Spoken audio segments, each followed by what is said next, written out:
تجدید ایمان کر لیجئے۔ یا اللہ، اگر مجھ سے کوئی کفر ہو گیا ہو تو میں اس سے توبہ کرتا ہوں۔ لا الہ الا اللہ محمد الرسول اللہ صلی اللہ تعالی علیہ وسلم۔ الحمدللہ رب العالمین والعاقبۃ للمتقین والصلاة والسلام علی سید الانبیاء والمرسلین وعلى آلہ واصحابہ واہل بیتہ اجمعین، اما بعد فاعوذ باللہ من الشیطان الرجیم، بسم اللہ الرحمن الرحیم۔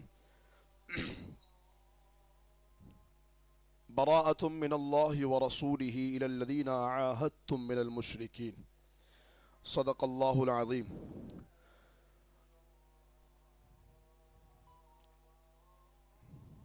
آج ہمارے درس قرآن کی یہ پہلی نشست ہے، اور اس میں جس سورہ پاک کا ہم نے انتخاب کیا ہے وہ سورۃ التوبہ ہے۔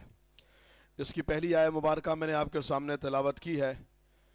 قرآن کریم کی اس آیت کریمہ کے انتخاب کی بہت ساری وجوہات ہیں، جس میں سب سے پہلی وجہ تو یہ ہے کہ یہی وہ صورت ہے جس میں اللہ تعالیٰ نے سب سے زیادہ قتال و جہاد کا حکم دیا، اور اس کا ایک ایک انداز، ایک ایک پس منظر اتنا نرالا اور خوبصورت ہے کہ ایمان والا جب اس کو پڑھتا ہے، سنتا ہے، تو وہ یقیناً ایمان اس کا تازہ ہو جاتا ہے اور اس کی روح جھوم اٹھتی ہے۔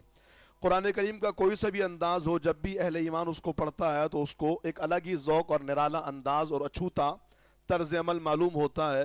بس ضرورت یہ ہے کہ بندہ قرآن کریم کو توجہ اور انہماک کے ساتھ پڑھے۔ میں ان سطحی گفتگو کی طرف نہیں جاؤں گا کہ جس میں سورۃ التوبہ کے حوالے سے آپ نے یہ سن رکھا ہے کہ سورۃ التوبہ کے شروع میں بسم اللہ الرحمن الرحیم کیوں نہیں ہے۔ اس کی ظاہر بنیادی وجہ میں نے بیان کر دی ہے۔ ایک تو یہ کہ سورۃ المائدہ، سورۃ الانفال کا اختتام ہے اور سورۃ التوبہ کی ابتدا ہے، تو رسول اللہ صلی اللہ تعالیٰ علیہ وسلم نے ہر سورہ پاک کی ابتدا اور انتہا بیان کر دی، اور جو درمیان میں بسم اللہ الرحمن الرحیم سورت کی ابتدا میں آتا ہے، دراصل یہ فصل کے لیے آتا ہے کہ پچھلی سورت ختم ہو گئی ہے اور اگلی سورت کا آغاز ہو گیا۔ لیکن سورۃ التوبہ میں ایسا اس لیے نہیں ہے کہ سید عالم صلی اللہ علیہ وآلہ وسلم نے سورۃ الانفال کا اختتام نہیں بیان فرمایا اور آپ دنیا سے پردہ فرما گئے، اور سورۃ توبہ نازل ہو چکی ہے اور قرآن مکمل ہو چکا ہے، تو صحابہ کرام نے اس وجہ کر کے سورہ انفال کے اختتام اگرچہ صحابہ تو جانتے ہیں لیکن رسول اللہ صلی اللہ علیہ وسلم نے نہیں بیان فرمایا، تو اس لیے انہوں نے بھی اس کے درمیان میں بسم اللہ شریف رکھی۔ یہ اس بات کا اعلان ہے کہ قرآن آج بھی ویسا ہی ہے جیسے حضور کے زمانے میں اترا۔ صحابہ کرام نے اپنی طرف سے بسم اللہ، اگرچہ اس بسم اللہ الرحمن الرحیم کو جو درمیان میں آتی ہے، سورت کی ابتدا میں آتی ہے، اس کو قرآن کی آیت کا جز نہیں کہا گیا، اس کے باوجود اس بسم اللہ الرحمن الرحیم کا بھی اضافہ صحابہ کرام نے اس لیے نہیں کیا کہ رسول اللہ صلی اللہ علیہ وسلم نے نہیں بتایا تھا۔ دوسری وجہ یہ کہ اس میں اللہ تعالیٰ نے برات کا اظہار فرمایا، اور یہ مشرکین سے اللہ رب العالمین نے اعلان برات فرمایا، اس لیے اس میں بسم اللہ الرحمن الرحیم نہیں ہے۔ اس کی ایک مثال مفسرین یہ دیتے ہیں، جیسے کسی بندے نے سرزنش کی ہو، کوئی بندہ چوری کر رہا ہو، کوئی بندہ زنا کر رہا ہو، تو آپ جا کے اس کو ہی نہیں کہیں گے السلام علیکم کیسے ہیں آپ، یہ زنا کیا کر رہے ہیں، بلکہ ڈائریکٹ جا کے اس کو پکڑا جائے گا۔ چور ہو، ڈکیت ہو، مجرم کو ڈائریکٹ پکڑا جائے گا۔ تو قرآن کی اس ابتدا میں بھی ڈائریکٹ ان سے برات کا اظہار ہے، براءۃ من اللہ ورسولہ۔ تو یہ اس بات کا اعلان ہے کہ اسی لیے اس سورہ کی ابتدا میں بسم اللہ الرحمن الرحیم نہیں ہے۔ باقی اگر آپ سورہ پاک پڑھنا چاہیں گے، یعنی اگر آپ اس سورت سے ڈائریکٹ ابتدا کریں گے، بسم اللہ اس سورت میں نہیں پڑھا جائے گا۔ سورہ انفال آپ نے ختم کی، اب سورۃ توبہ شروع ہے تو بسم اللہ نہیں پڑھیں گے، لیکن میں نے سورۃ توبہ ڈائریکٹ اس کا آغاز کیا تو میں نے اعوذ باللہ بھی پڑھا اور بسم اللہ بھی پڑھا، کیونکہ یہ تلاوت کے آداب میں سے ہے کہ جب تلاوت شروع کی جائے تو اعوذ باللہ اور بسم اللہ پڑھی جائے۔ مدنی صورت ہے، سن 9 ہجری میں، اور اس کی تفصیل میں عرض کرتا ہوں کب نازل ہوئی ہے۔ ترتیب مصحف کے اعتبار سے نویں صورت ہے، اور کل 129 آیات ہیں، 2506 اس کے الفاظ ہیں، 10,873 اس کے حروف ہیں۔ بعثت مصطفیٰ صلی اللہ علیہ وسلم کے دو حصے ہیں، ایک بعثت مصطفیٰ خصوصی ہے اور ایک بعثت مصطفیٰ عمومی ہے۔ بعثت مصطفیٰ خصوصی یہ ہے کہ رسول اللہ صلی اللہ علیہ وسلم خاص اس قوم میں آئے جس قوم سے خود حضور بھی وابستہ تھے اور جس قوم میں سرکار دو عالم علیہ السلام بھی تھے، یعنی اہل عرب۔ یہ بعثت مصطفیٰ خصوصی ہے کہ سرکار کی بعثت ان کے اپنی قوم والوں کے لیے ہوئی، اور بعثت مصطفیٰ عمومی یہ ہے کہ حضور کی بعثت ساری کائنات کے لیے ہوئی، ہم اور آپ بھی اس میں شامل ہو گئے۔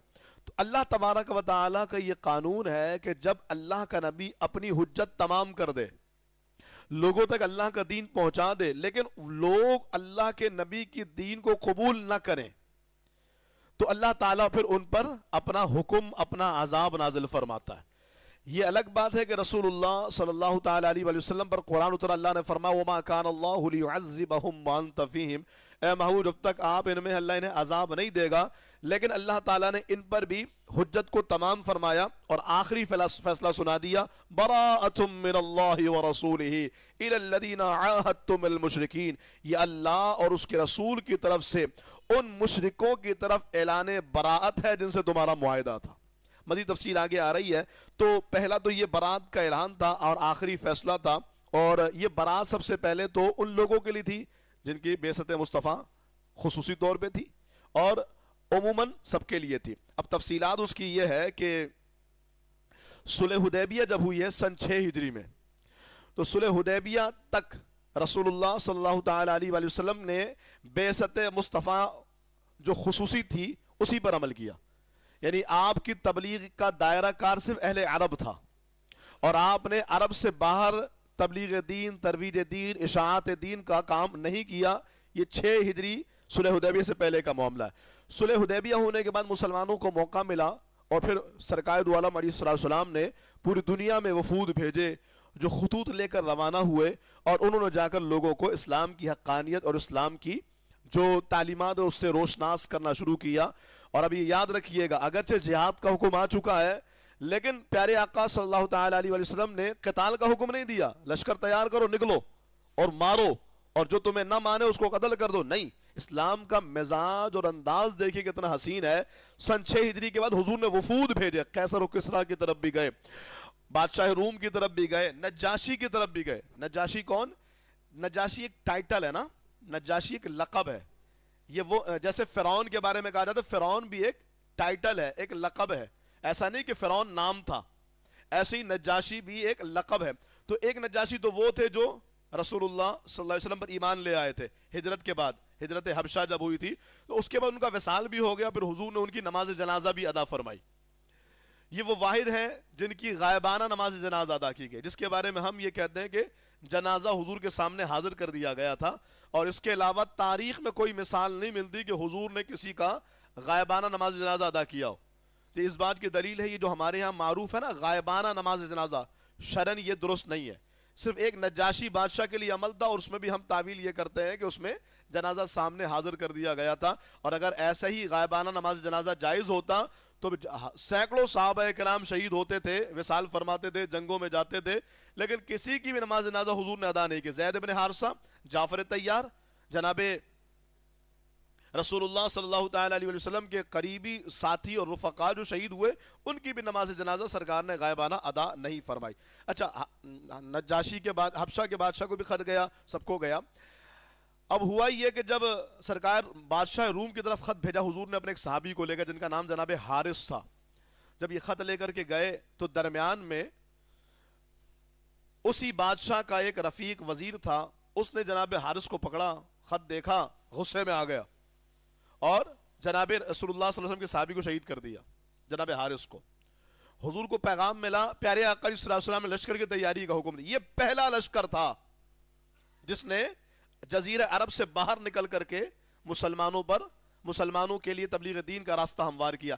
اب جب جناب حارث کی شہادت کی خبر ملی تو حضور نے حضرت حارث کی شہادت کا بدلہ لینے کے صحابہ کو تیاری کا حکم دیا، اور یہ جس جنگ میں صحابہ روانہ ہوئے اس جنگ کا نام تھا جنگ موتا، جس کو لوگ موتا کہتے ہیں، جنگ موتا۔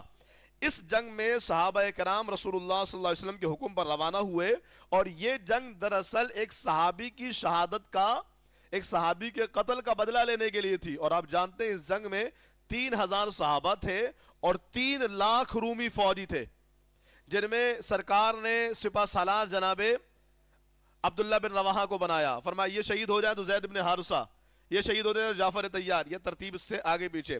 فرمایا جب یہ تینوں شہید ہو جائیں تو اسلامی لشکر جسے چاہے اپنا سپہ سالار بنا رہے ہو. پھر آپ جانتے ہیں تینوں کی شہادت کے بعد خالد بن ولید جو ہے وہ سب سے پہلے سپہ سالار بنے, یعنی اس جنگ میں سب سے پہلے کمانڈ اس جنگ کی آپ نے سنبھالی, اور صرف 8 مجاہدین شہید ہوئے اور باقی 3000 کے قریب سارے صحابہ کرام جنگ میں فتح یاب ہو کر کے واپس آ گئے.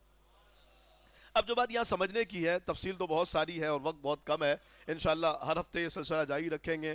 اگر آپ اس ربط کو قائم رکھیں تو اس کا آسان طریقہ یہ ہوگا کہ جو ہم بیان کریں نا اگلے اتوار کو آنے سے پہلے اس کو ذرا سن لیجئے گا, تو یہ ربط برقرار رہے گا. ورنہ ایک ہفتے کا گیپ آنے پر میں بھول جاؤں گا میں نے کیا بیان کیا ہے, تو پھر یقیناً سننے والوں کے لیے بھی ایک مشکل امر ہوگا. تو سنیے گا, 20 منٹ کا دورانیہ ہے, دوبارہ سن لیجئے گا, لگا کر کے لیٹ گئے تو کم از کم ریمائنڈ ہو جائے گا کہ کیا باتیں ہوئی ہیں.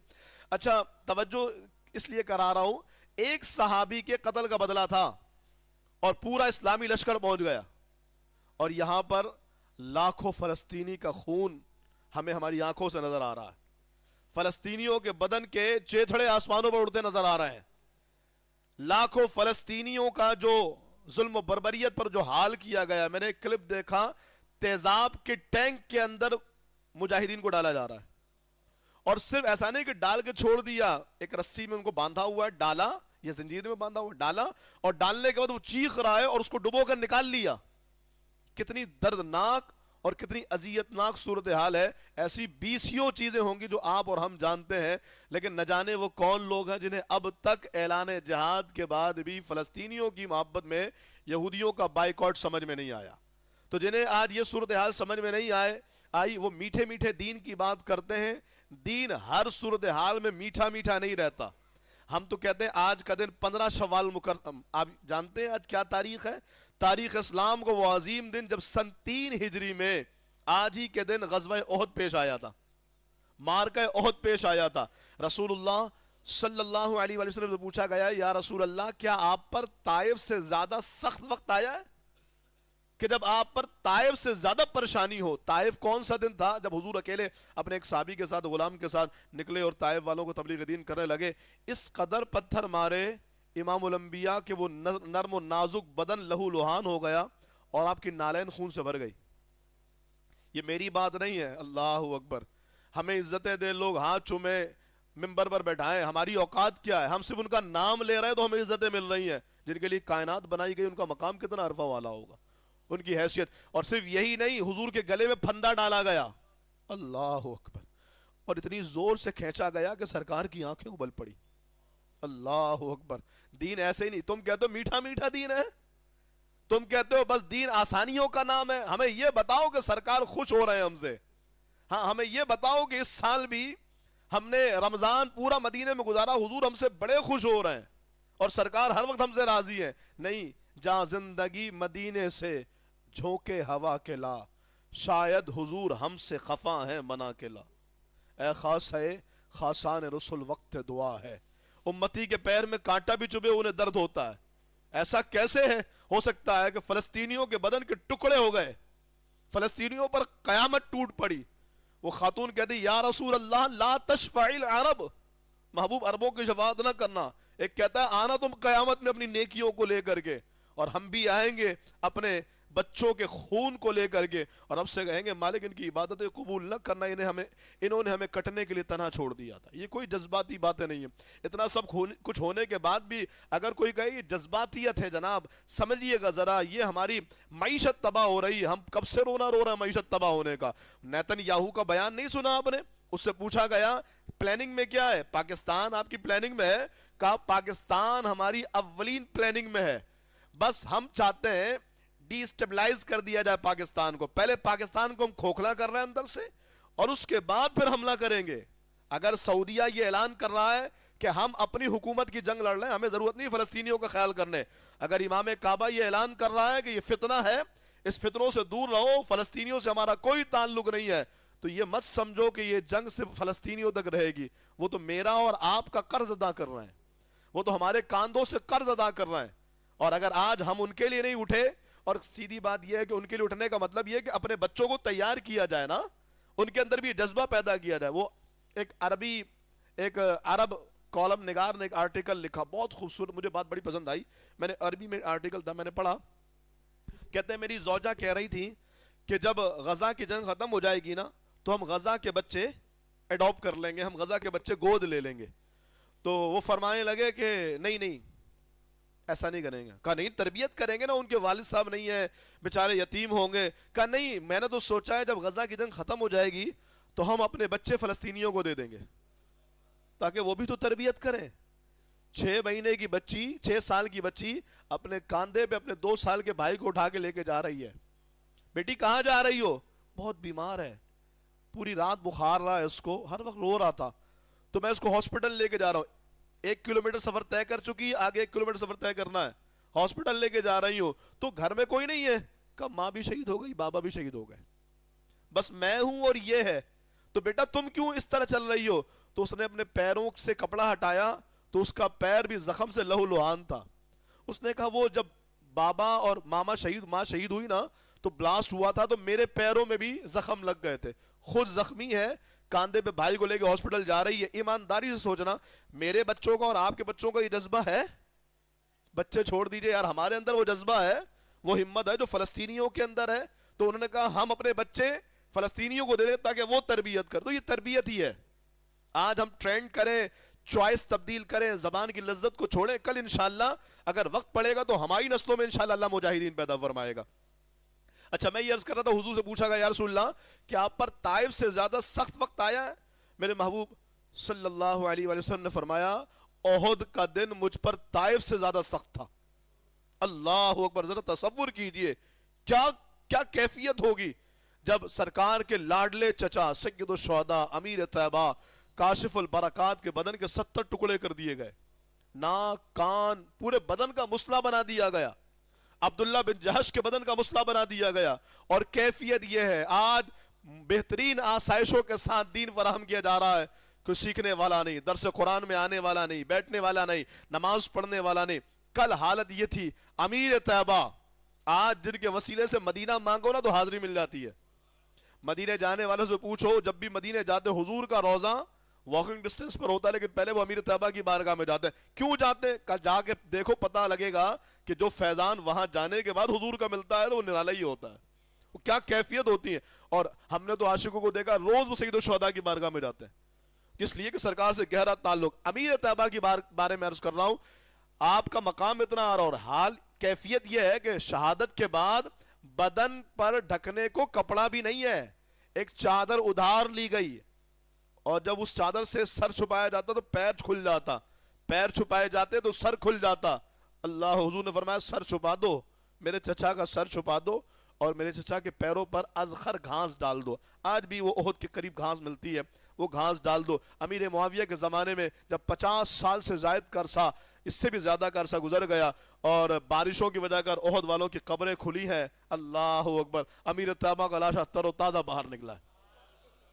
قرآن کی آیت وَلَا تَحْسَبَنَّ الَّذِينَ قُتِلُوا فِي سَبِيلِ اللَّهِ أَمْوَاتًا، جو اللہ کی راہ میں مارے جائیں انہیں مردہ گمان بھی نہ کرو. اس آیت کریمہ اور اس کے آگے فَرِحِينَ بِمَا آتَاهُمُ اللَّهُ مِنْ فَضْلِهِ، ان دونوں آیت کریمہ کے اولین مصداق ہی احد والے ہیں. پورا لاشا سلامت نکلا، اور جو پیروں پہ گھاس ڈالی گئی تھی ایسا لگتا تھا ابھی ابھی ڈالی گئی ہے. زخم کی جگہ پر ہاتھ تھا، جب ہاتھ اٹھایا تو خون کا فوارہ نکلا، پھر دوبارہ ہاتھ وہیں پر چلا گیا تو خون رک گیا. ایسا تر و تازہ بدن. لیکن علماء فرماتے ہیں اگر کوئی سمجھتا ہے کہ دین میٹھا میٹھا ہے تو سمجھ لو دین اس وقت تک نہیں پھیلا جب تک سید الشہداء امیر طیبہ حضور کے لاڈلے چچا کے بدن کے 70 ٹکڑے نہیں ہوئے. اور ہم کہتے ہیں کہ دین آسانی سے مل جائے تو خدا را کمپرومائز کیجئے، دین کے ساتھ سمجھوتا کیجئے، دین کی خاطر مشقتیں اور آزمائشیں جھیلیے. جو سب کچھ کر رہے ہیں ہم ان کی خاطر بائیکاٹ بھی نہ کریں. ہاں حکومت پر فرض ہے جہاد، آرمی پر فرض ہے، بالکل فرض ہے، ان کو کرنا چاہیے، لیکن میری آپ کی رسپانسبلٹی جو ہے ہم اپنی ذمہ داری کو نبھائیں. وگرنہ فرضیت کے اعلان کے بعد ہر ایک اپنی حیثیت کے اعتبار سے جو کر سکتا ہے اور نہیں کر رہا تو میدان معاشر میں اس سے اس کی پوچھ گچھ ہوگی. میں 2 منٹ آپ کا اور لوں گا، کوشش کروں گا یہ باتیں میں مکمل کروں. جو سورہ توبہ ہے اس کے 16 رکوع ہیں، اور اس میں 2 جنگیں یعنی غزوہ موتا اور غزوہ تبوک کے احوال سمجھیں کہ اس کے متعلق کچھ ذکر بیان کیا گیا ہے. شروع کے جو 4 رکوع ہیں وہ غزوہ تبوک کی تیاری کے لیے ہیں، جب تیاری کے لیے مسلمان جا رہے تھے اس کا ذکر ہے، اور اس کے بعد تیاری کے جانے کے بعد اور واپسی آتے ہوئے جو احوال تھے اس کا ذکر ہے. اور کچھ ایسی آیتیں ہیں جس میں